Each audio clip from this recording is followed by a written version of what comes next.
Magandang umaga po. Narito na po ang magiging lagay ng panahon ngayong umaga ng Miyerkules, December 10, 2025.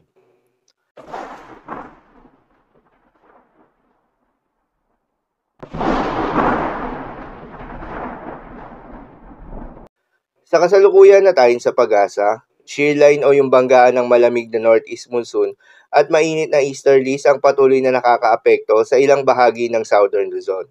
Dahil dito ay asahan yung maulap na kalangitan na may kalat-kalat na mga pagulan at isolated thunderstorms.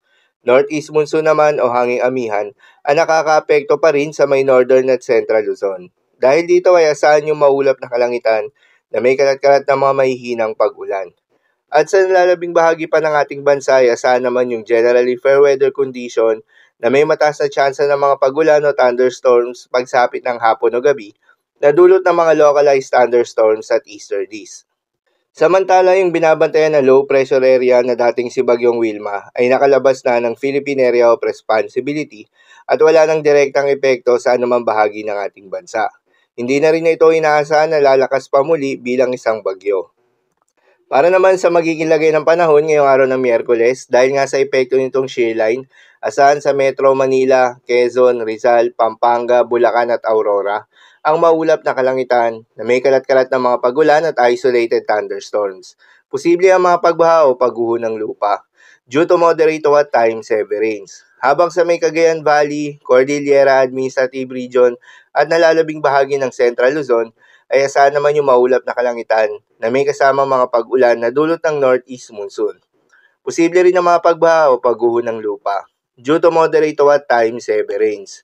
Habang sa Ilocos Region ay asahan naman yung bahagya maulap hanggang sa maulap na kalangitan na may kalat-kalat na mga mahihinang pag-ulan na dulot rin ng northeast monsoon. Habang sa Bicol Region at Eastern Visayas ay asahan naman yung bahagya maulap hanggang sa maulap na kalangitan na may kalat-kalat na mga pagulan o thunderstorms na dulot ng easterlies. Posible rin ang mga pagbaha o pagguho ng lupa during severe thunderstorms. At sa nalalabing bahagi pa ng ating bansa ay asahan rin yung bahagya maulap hanggang sa maulap na kalangitan na may kalat-kalat na mga pagulan o thunderstorms na dulot naman ng mga localized thunderstorms. Posible rin ang mga pagbaha o pagguho ng lupa during severe thunderstorms. Madalas, nabobo ang mga thunderstorms na ito tuwing hapon o gabi na nagtatagal ng 1 hanggang 2 oras. Kaya naman ingat sa mga posibleng banta ng pagbaha at pagguho ng lupa, lalong-lalo na sa mga lugar na inuulan na noong mga nakaraang araw pa. Para naman sa magiging lagay ng mga dagat baybayin, ayon sa Pag-asa ay wala tayong nakataas na gale warning sa anumang seaboards ng ating bansa. Kaya naman malayong makakapamalaot yung mga kababayan nating mangingisda. At yung may mga maliliit na sasakyang pandagat, subalit iba yung pag-iingat pa rin, lalo na kung meron tayong offshore thunderstorms activity.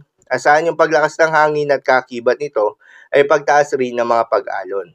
So yun lamang po para sa lagay ng panahon ngayong araw ng Miyerkules. Keep safe everyone.